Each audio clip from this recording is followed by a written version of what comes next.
In a world where carbs are your enemy, you need one man to help you fight your battles. That man is Jimmy.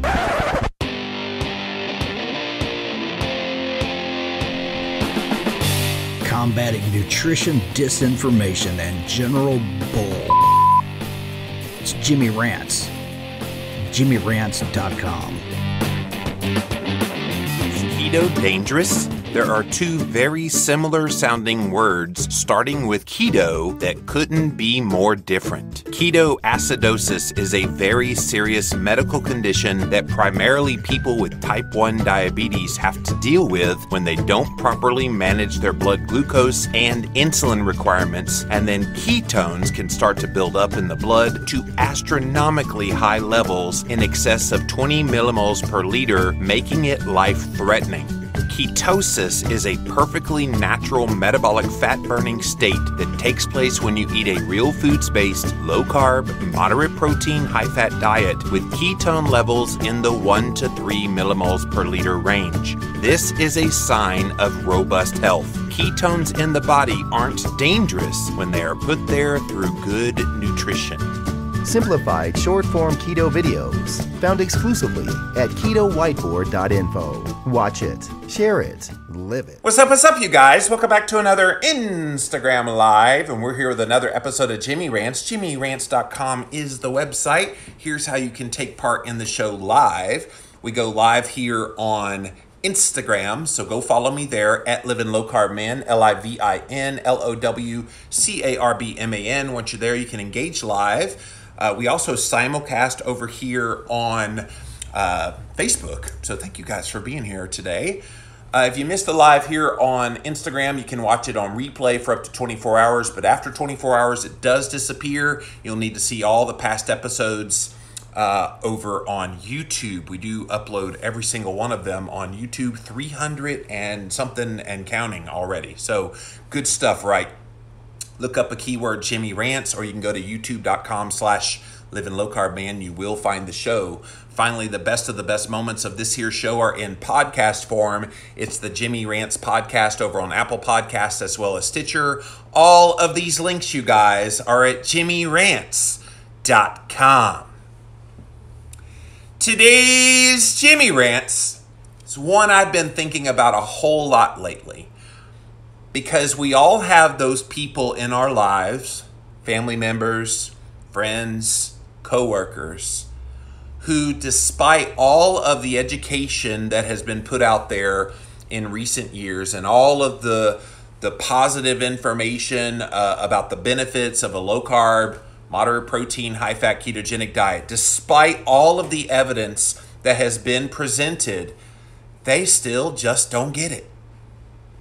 You know those people in your life, and I hear from you guys quite a bit, getting messages that say something along the lines of, yeah, and in fact, I got one just this morning. My family, my in-laws, this guy wrote me this morning, my in-laws called me the other day, and they were concerned about all the eggs I was eating. And that they recently heard about this study that said eggs will give you heart disease and make you die young. And of course, he's referring to that recent stupid study that I did a whole Jimmy Rants about, that was an epidemiological, observational type of study. But this is why you see me respond to those studies, you guys, because they show up in the lives of real people that are concerned about their loved ones. And so it got me thinking, why is it that some people still don't get it? Why do some people still not get it yet when it comes to eating keto? And especially when you yourself have seen such dramatic change in your life. And a lot of you have incredible weight loss success stories. You've come off of medications. You've improved all of the relevant markers in your health panel. And yet, in spite of all of those incredible, unbelievable changes in your weight and your health, there are people in your family that still are worried that you're eating all that butter. They're worried that you're eating all that cholesterol-ridden eggs.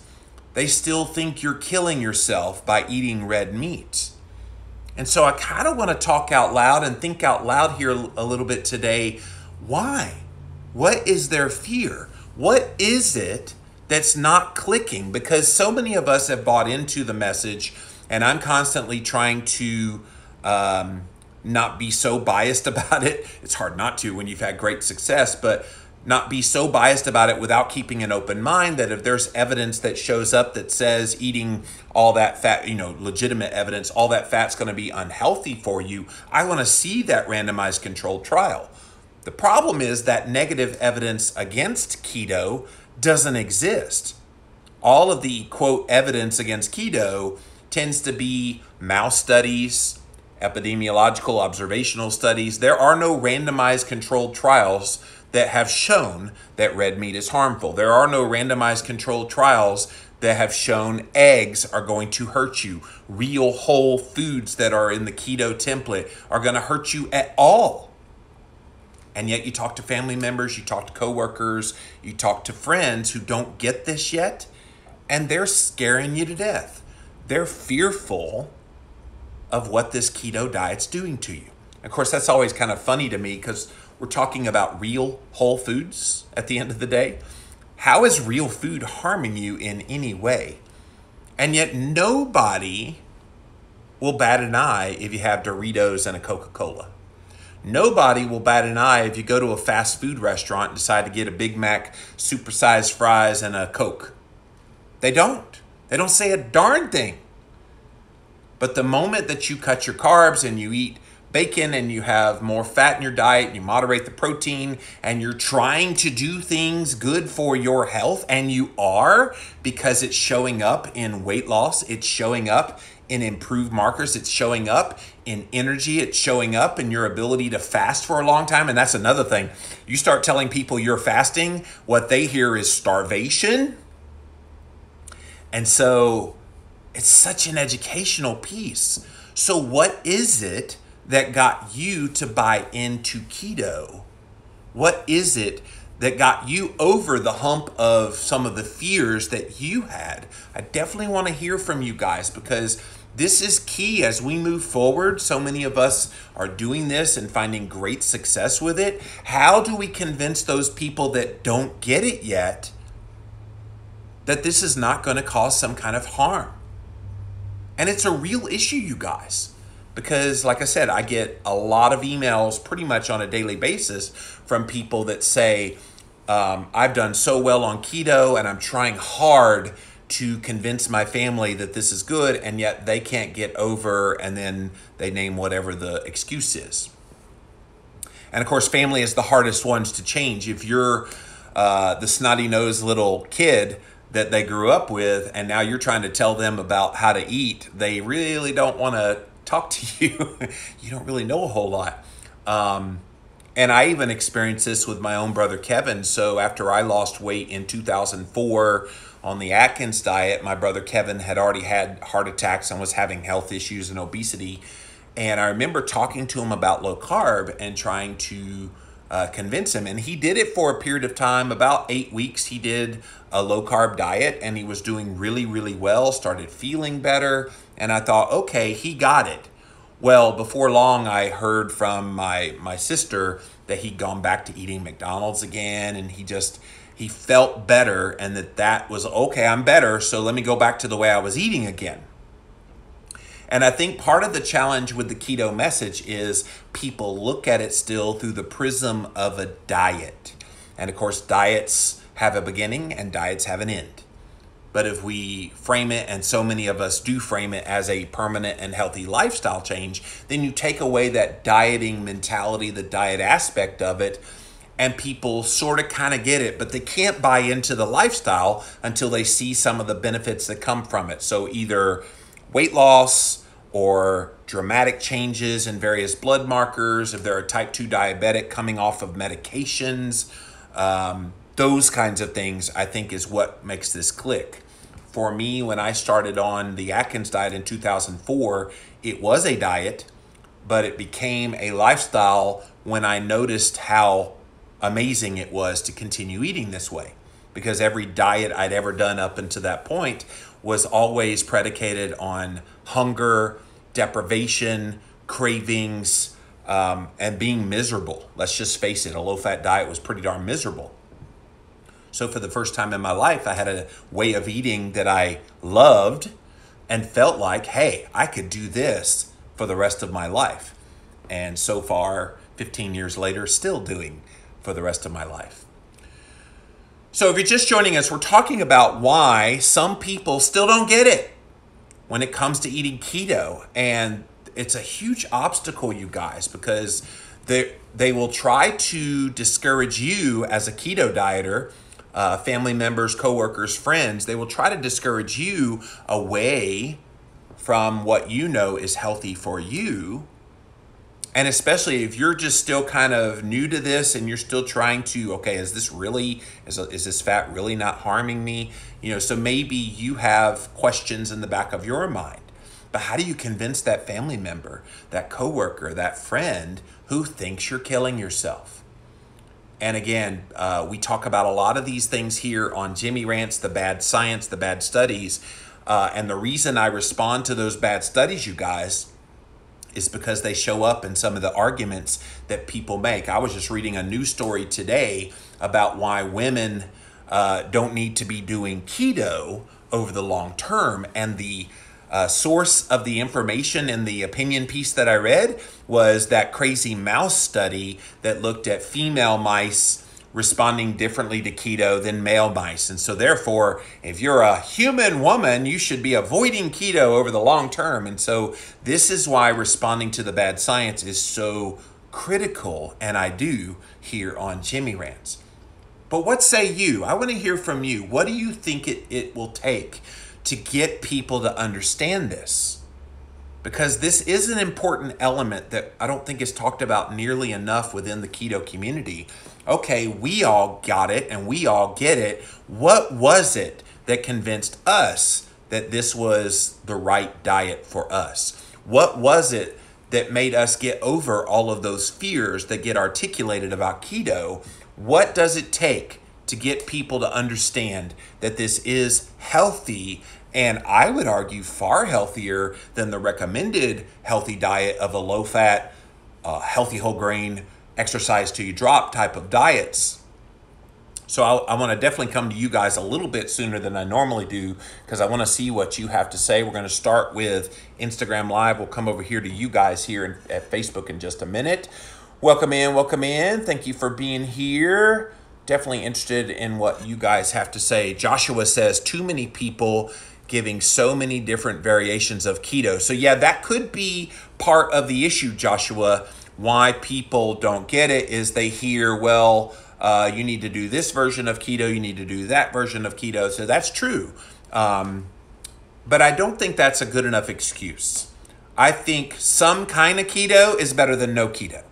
So if you want to do a dirty, lazy keto, that's some kind of keto. If you want to do a higher protein keto, that's some kind of keto. If you want to do a well-formulated, real foods-based, low-carb, moderate protein, high-fat ketogenic diet, the real keto, then do that. But it's some kind of keto is better than no kind of keto. So yeah, that's not really a good excuse. Get in, start learning, and then if you need to tweak, you tweak from there.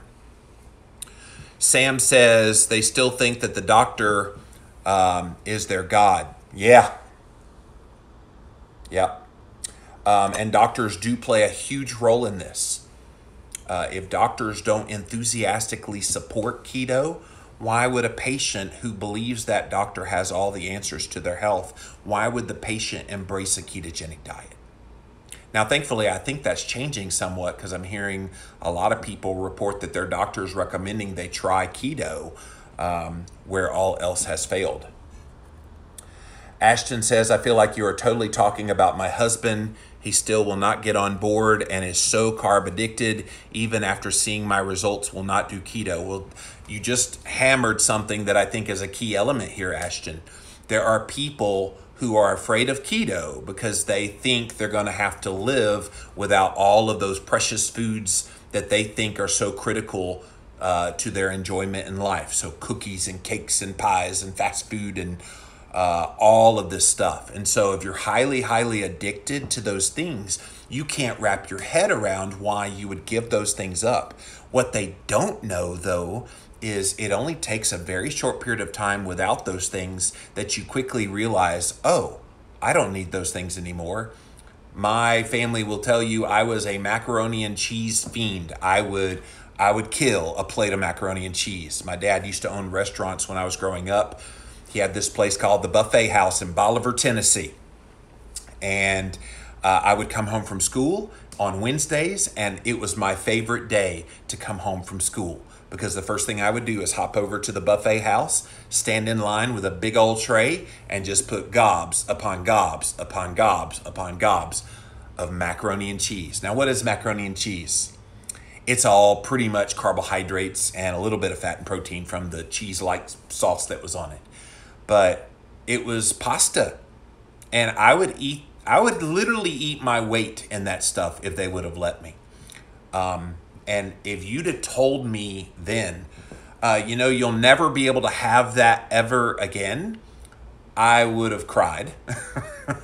And I would have said, there's no way I'll do a diet where I can't have macaroni and cheese. Now, obviously, you can have whatever you want when you eat keto, but you choose not to have the old version, and you can make a new version. There's various kind of, my friend Dana Carpenter, macaroni and cheese, I think is what she calls hers.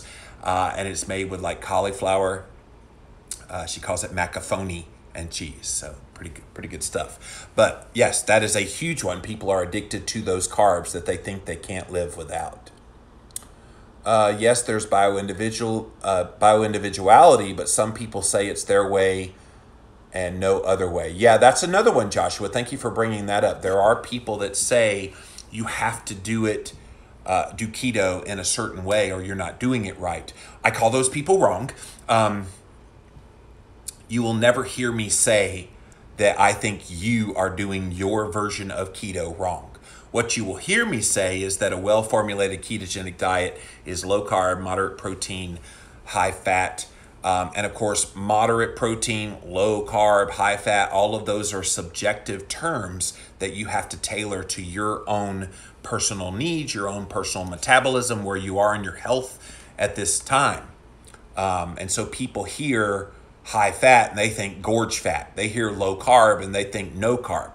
They hear moderate protein and go, So yeah, I think defining some of these terms maybe a little clearer might help some people. Liz says, I tell people, yeah, but I haven't felt this good in ages and I'm ready to go each morning. They usually don't have anything to say after that. Yeah, I think showing the positive benefits that happen for you is a great suggestion, Liz.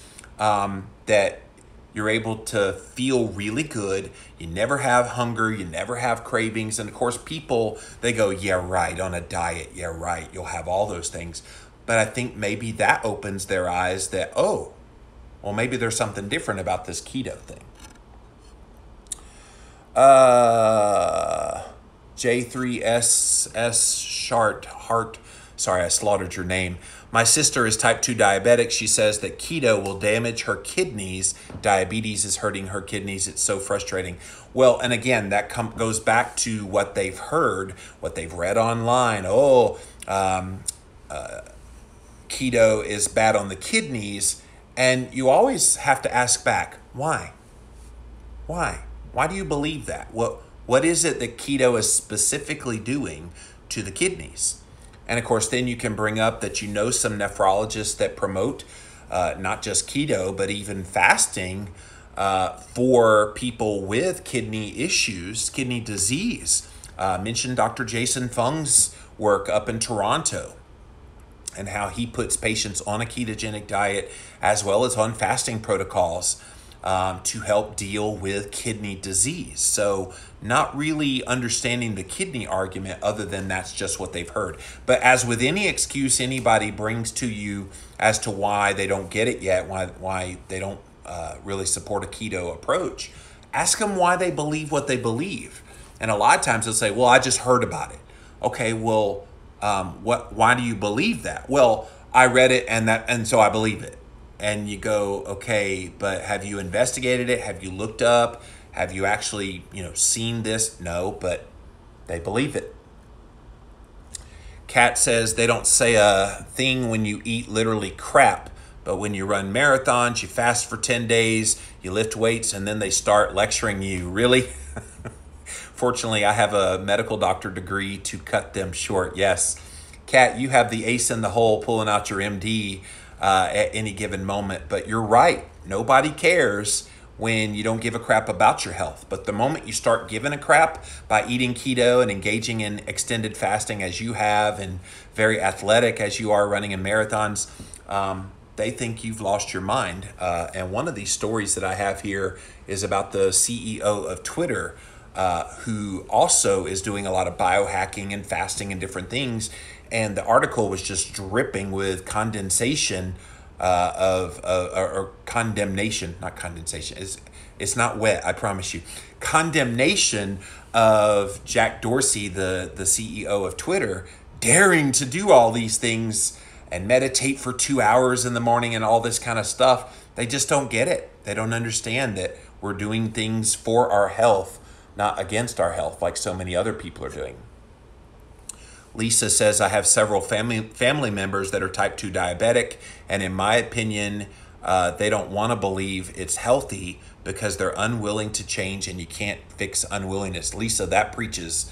So thank you for sharing that comment. Yes, as with my brother, who tried it for a bit and he felt better, and then he never came back to low carb again. I don't think people, I think there's some people, they like the, what is the word for it? They just like being in flux. They like to constantly berate themselves. They like to say, well, if this was common knowledge, everybody would be doing it. And they want to come up with excuse after excuse after excuse. And until they're ready to make a change, we can't really change their minds. And I often get people say, hey, here's somebody in my life. Can you write to them and tell them all about how bad their diet is and tell them about keto? I'm like, no. I would fall on deaf ears if I tried to do that to somebody cold. I can't talk to anybody who's not ready to hear the message. People that find my work, they find me because they're Googling keto, they're looking up weight loss, they're looking up whatever they're looking up, and they happen to come across a Jimmy Rants video, or they come across one of my podcasts or one of my books. Had a lot of people tell me they found Keto Clarity because they were just looking for anything that would explain this to them a little better, and it's changed their life. But until they're ready to make that choice, to make a change, I can't talk to anybody about this stuff. They have to be ready and do it on their own initiative.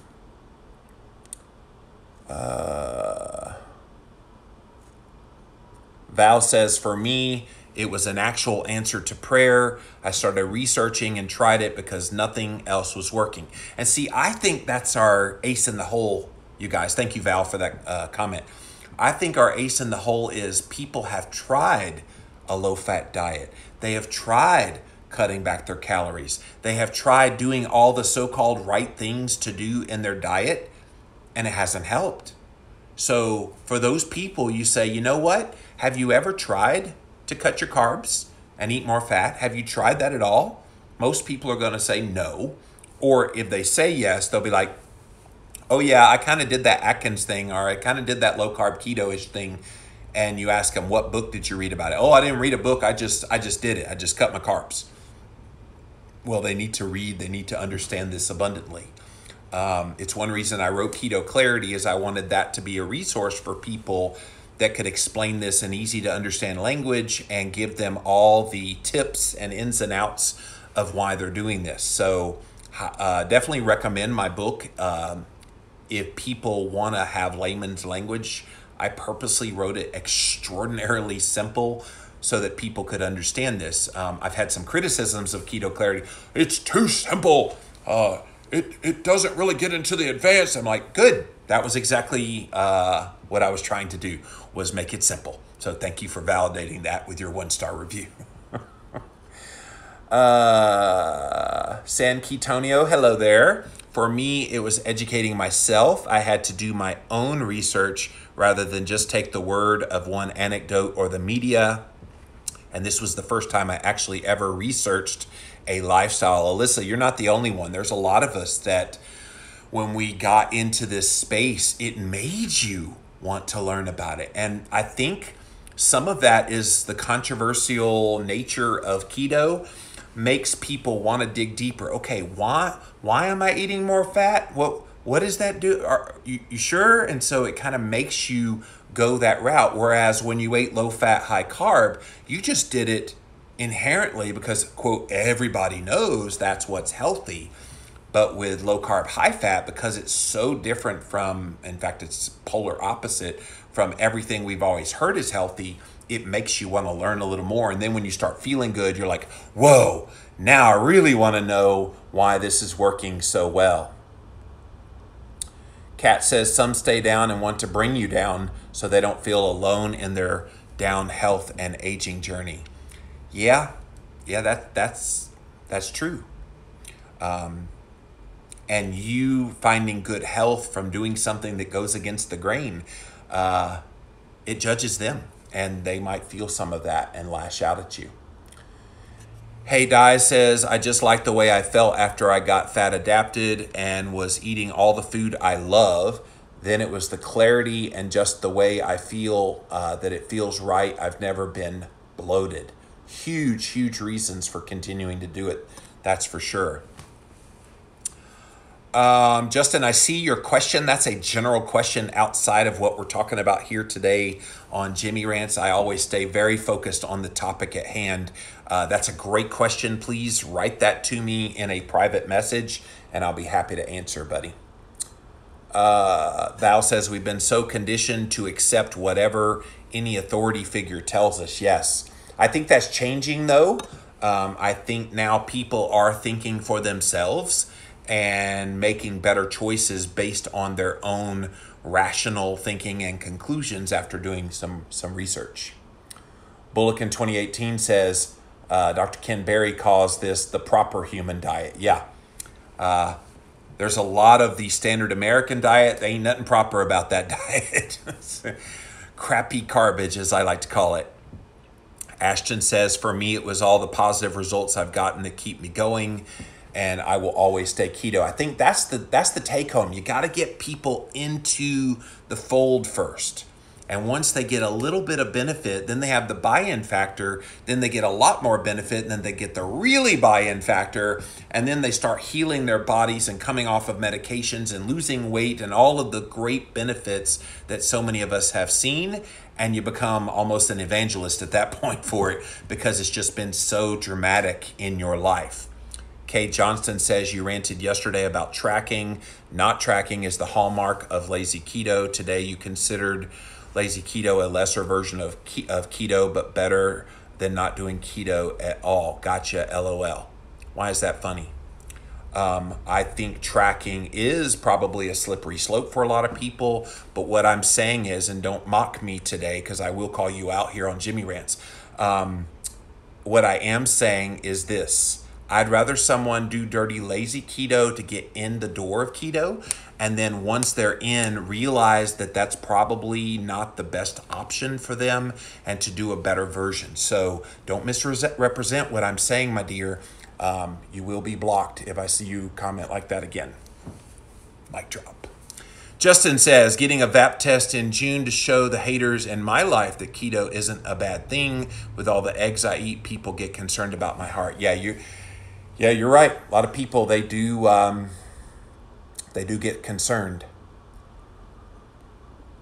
I listened to you and decided to do keto for health benefits, not weight loss. I stuck it out, and now I've lost 16 pounds in 3 months. That is amazing. Good job, Jess.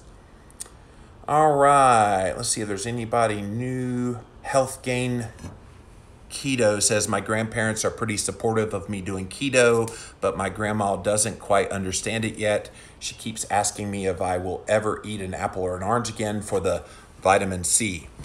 You can tell grandma there's more vitamin C in like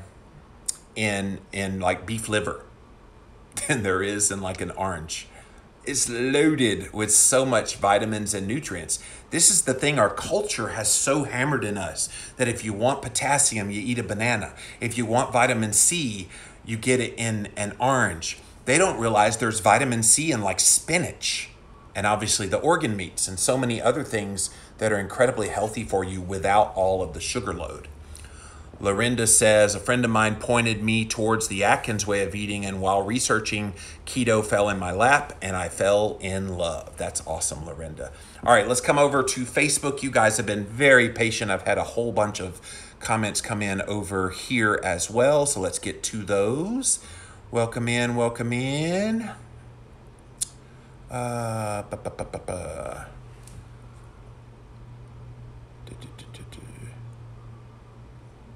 Tammy says it's food addiction and brainwashing over the last 60 years. Yeah, it's a big one. The brainwashing, as Mark says, unfortunately works, and they have. I think a lot of it is marketing behind the scenes from the pharmaceutical industry and the food companies. These guys have poured a lot of money into paying researchers and paying I guess the educators when it comes to nutrition to keep promoting a diet that they know is unsustainable, talking about the standard American, quote, healthy diet, the low-fat diet.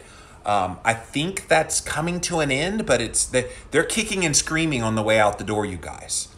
And unfortunately, that kicking and screaming is making a lot of noise that still people pay attention to. I'm hoping that people like us are becoming more the norm, and that people are getting this truth. Hopefully, this Jimmy Rant show can help to continue that shift. The family members who believe the low-fat lie are not willing yet to accept that cholesterol and fat are good for you. Frank, that is a big one. And I've told people quite often that I think the last hurdle to get over with keto being like universally accepted, not just as a diet trend, but over the long term as healthy, is this whole fear of saturated fat and cholesterol. If we didn't have that stigma still hanging out there, I think people would be embracing keto in much larger numbers than even the ones that are doing it now. That's the big sticking point, because we still fear cholesterol. We still fear that we're clogging our arteries. I'm not talking about us, but collectively as a society, people still have that fear. They fear eating fat makes you fat. There's so many kind of negative connotations associated with a lot of the eating style of keto that's going to take a little while longer. I'm hoping it's changing. I think that is something that once we're over that hurdle, all bets are off. This will become the normal way of eating. Holly says, a close friend that I respected shared information on butter and coconut oil. It was eye-opening. She did it in love too. Oh, so that's how you found keto. That's awesome. So yeah, the good news is we've had some great positive articles about butter and coconut oil and other things like that, along with the negative. So you kind of have to take the good with the bad, unfortunately. I tried everything, says Melissa, but LCHF was the only way of eating that worked for me. Good stuff. Kathy says, when you go to the doctor and see results in your test, then you can tell them to shut up and sit down. I don't know that you should do that, but the numbers do speak for themselves. I just interviewed a gentleman yesterday on my Living La Vida Low Carb Show podcast, and he said the same thing, that his dad went on keto after his doctors pretty much said, oh yeah, he's going to die soon. And he put his dad on keto and was able to get his dad, who was told he would never walk again. His dad walked back into that doctor's office, and the doctor was just like, oh my gosh, what did you do? And he said, oh, I put him on a low-carb ketogenic diet. Well, okay, keep doing what you're doing. And so they're befuddled when they realize how wrong they really are. Georgette says, I found that when others start to see your results, people tend to be more curious and open to the idea of keto. Sometimes, I'll say, Georgette, there's a lot of people that say, oh yeah, well that worked for you, but that would never work for me. So they try to come up with an excuse why it won't work for them. Nikki says, I started keto to get off of insulin. I have the chance to do some N=1 testing on myself. I love researching and am willing to experiment. Found out how really sensitive to carbs I am. Yep. I'll never go back, says Melissa. It's been a lifestyle for me going on 4 years. Oh, but you don't know the long-term effects. That's what they tell you. Mark says being hungry and miserable equals short-term success and long-term failure. That preaches, man. That's really good. Kathy says, I always hear it's not a sustainable way of life from my doctor. I would challenge any doctor who thinks that keto is not a sustainable way of life to try it for 30 days. Because if they do it in a well-formulated way, they might be surprised. And I think if they do it in a quantifiable way, testing blood sugar, and they have access in their office to do fasting insulin levels and HSCRP, they will see dramatic changes in all of those blood markers, which to a doctor should be relevant, even more so than whatever weight loss would happen. Dan says keto cured my gout and my acid reflux right away and is what made me stick with it. Got off of 3 medications right away. The weight loss didn't come until I cut back on fat a bit to tap into stored body fat. I didn't do that for a year and a half. It's improved every possible blood marker in huge ways. Blood pressure down, liver markers improved. Good job, Dan. People are just scared. They don't do their own research. Melissa, I don't know if it's being scared as much as, and I don't mean this to be in the negative connotation, but I think it's ignorance. I think they're inherently trusting of the people that give them health and nutrition information. And when you're inherently trusting, you don't do your own research. I think that's changing thanks to the advent of the internet and podcasts and videos and all kind of thing where people can do their own research, hear alternative viewpoints. Back in the day, all you had to rely on was your doctor, your dietitian, and other kind of powers that be that told you what to do. That's one good thing that's happened in modern culture that we didn't have even like 15 years ago. Nikki says, I will not tell my doctor how I eat. He does not believe anything except for calorie portion control. Sounds like you need a new doctor, Nikki. Some people can tolerate moderate carbs, says Jessica, and starches because they have not had any metabolic damage yet. For a lot of us, the damage has already occurred, and removing these items is what will fix it. Yeah, that's another monkey wrench in this whole discussion. Well, what's wrong with potatoes? They're a real whole food that grows out of the ground. What's wrong with bananas? And you have to remind people that where we are in our metabolism matters. And for someone like myself who was highly addicted in the past to Coke and sweet treats and fast food, that didn't come without damage. And in my book, The Keto Cure, that came out last year with Dr. Adam Nally, we talked about like the number of people that deal with some level of insulin resistance. You're looking at about 75 to 80% of the population. So if 75 to 80% of the population have some level on that spectrum of insulin resistance, then carbohydrate restriction is what they need. But they're not getting that information, sadly. Kimberly says, we've been told anything that is not sad is radical. My doctor walked in yesterday. The first thing he said was, hey, skinny. And you should have said, yeah, keto did that. Thanks. 8 out of 10 doctors aren't taught keto. Oh, it's a lot more than that, Frank. 8 out of 10 doctors. I would say 0 out of 10 doctors, statistically speaking, or 0.000001, are taught about keto, some getting outside information to actually help their patients. Our medical school system is flawed. It will take 10 or more years for any nutrition information or more to be added to medical school. Frank, I hope it's ever added. I hope it is. It seems ludicrous to me that with all of the impact that nutrition has on chronic diseases like heart disease, type 2 diabetes, obesity, cancer, Alzheimer's, on and on and on I could go. With the nutrition component that we know about with all of those diseases, why, pray tell, have we not already added nutrition back into medical school training again? Well, we know why. They are bought and paid for, medical schools, for the most part, by pharmaceutical companies. And pharmaceutical companies, they want you to take their drug and not take real whole foods. That's just the sad truth. I could never do that diet. I couldn't live without carbs, says Lindsay. That's the excuse that people give. People don't want to change. They choose to live in denial and ignorance to the facts. You can only change and improve your health once you're willing to do what you're resistant to. Oh, that preaches. That's good stuff. Mary says the addiction is strong. You're right, Mary. You're right. But again, that's no excuse.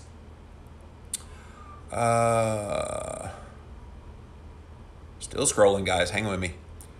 Catharos says, I saw a commercial on network television for a 30-day kickstart to keto. I heard it in passing. Can't wait to see it again, to see who's promoting it. Yeah, there's a lot of companies out there promoting like keto things, and don't get me started on Slim Fast keto line. What a bunch of crap. Having nightmares about Slim Fast when I was in high school and drinking all that. Yeah. So there's a lot of people trying to take advantage of the keto trend. I wonder how many, though, once this trend kind of passes, will still be around. I would think very few. I'll still be talking about keto, I promise you. Sheila says, I started dieting at 10. Keto is the only thing that ever worked for me long term. My pre-diabetes is now gone. That's awesome.